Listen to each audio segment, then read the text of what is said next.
everyone, I am Shweta. Thank you for clicking my video. क्या हो अगर आप किसी भी इंग्लिश कन्वर्सेशन में कॉन्फिडेंटली एंड क्लियरली इंग्लिश में बोल पाएं? या फिर अगर आपसे कोई इंग्लिश में पूछे तो आप उसका जवाब कॉन्फिडेंटली इंग्लिश में दे पाएं? और अगर ऐसा हो गया तो न केवल आप दुनिया भर के लोगों से दोस्ती कर पाएंगे बल्कि अपने प्रोफेशनल लाइफ में भी अच्छा कर पाएंगे। तो यह कैसे संभव है?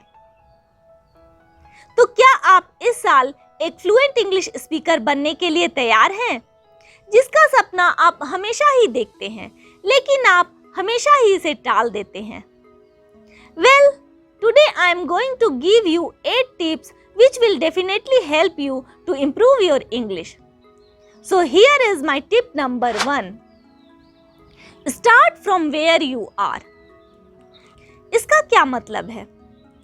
आपको अपनी करंट एबिलिटी यानी वर्तमान क्षमता के अनुसार शुरुआत करना है।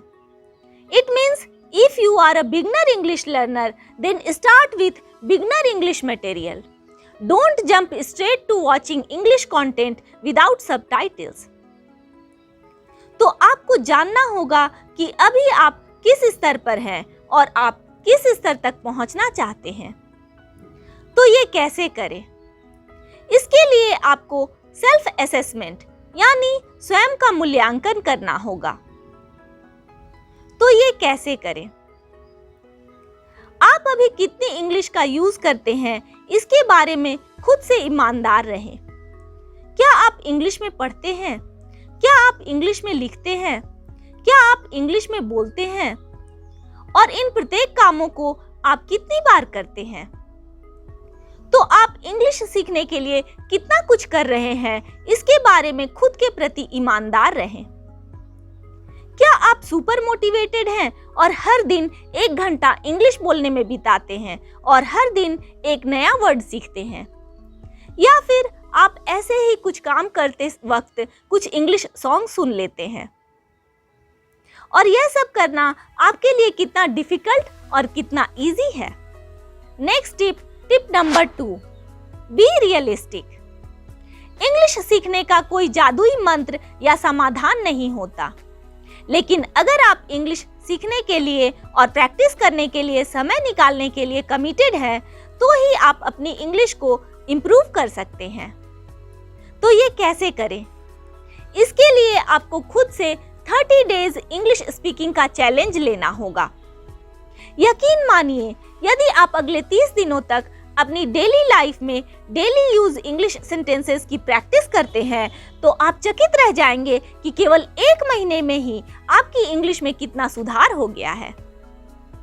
Tip number 3, put in the work. इसका क्या मतलब है? इसे मैं एक कोट से समझाना चाहूंगी। It's hard if you work easy at it, but it's easy if you work hard at it. इसका क्या मतलब है? इसका मतलब है कि अगर आप किसी चीज के लिए कड़ी मेहनत करते हैं तो समय के साथ आप उसमें बेहतर होते जाते हैं और ऐसा लगता है कि अब यह आसान हो गया है, जबकि वास्तव में आप उसमें बेहतर हो जाते हैं।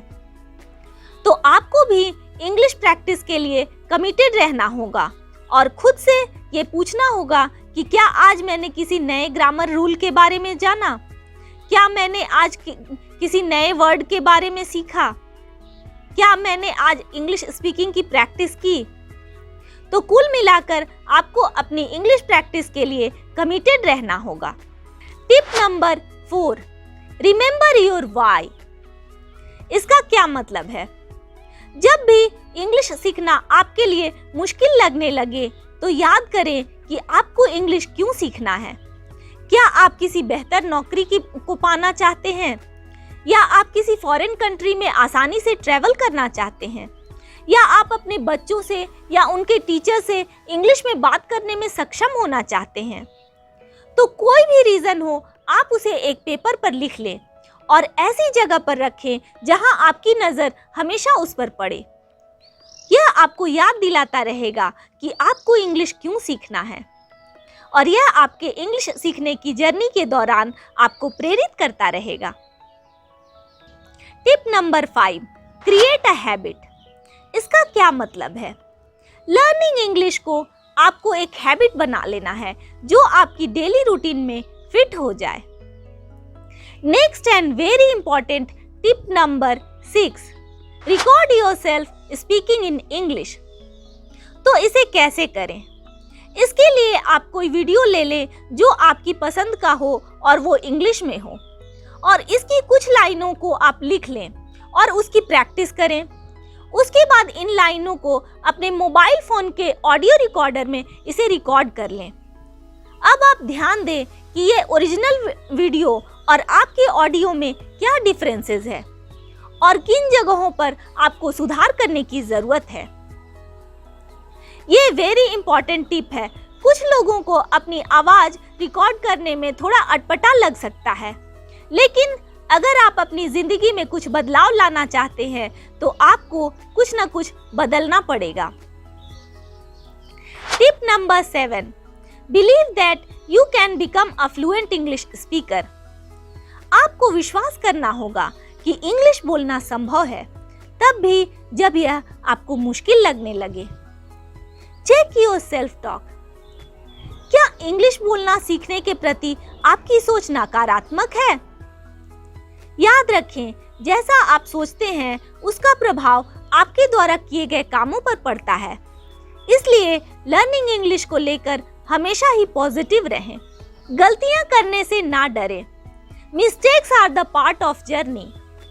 और खुद को बहाने ना बनाने दें कि जब मैं ये कर लूंगा या कर लूंगी तब मैं इंग्लिश बोलना शुरू करूंगी, जब मैं वो कर लूंगी तब मैं इंग्लिश बोलना शुरू करूंगी। No, you have to start today. So my next tip is get started. Thanks to internet, जिसने इतनी सारी सुविधाएं हमें घर बैठे ही उपलब्ध कराई हैं।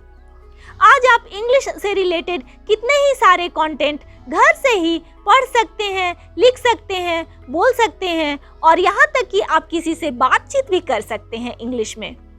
तो फिर देर किस बात की है? Don't wait to begin your journey to learn English.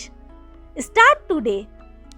यकीन करिए, मैंने इन टिप को फॉलो किया है और आज एक साधारण हाउसवाइफ से फ्रीलांसर की जर्नी और अब एक यूट्यूबर की जर्नी को तय कर रही हूँ। तो जब मैं कर सकती हूँ तो आप भी जरूर कर सकते हैं। तो फिर देर किस बात की? Start today. Don't wait to begin your journey to learn English.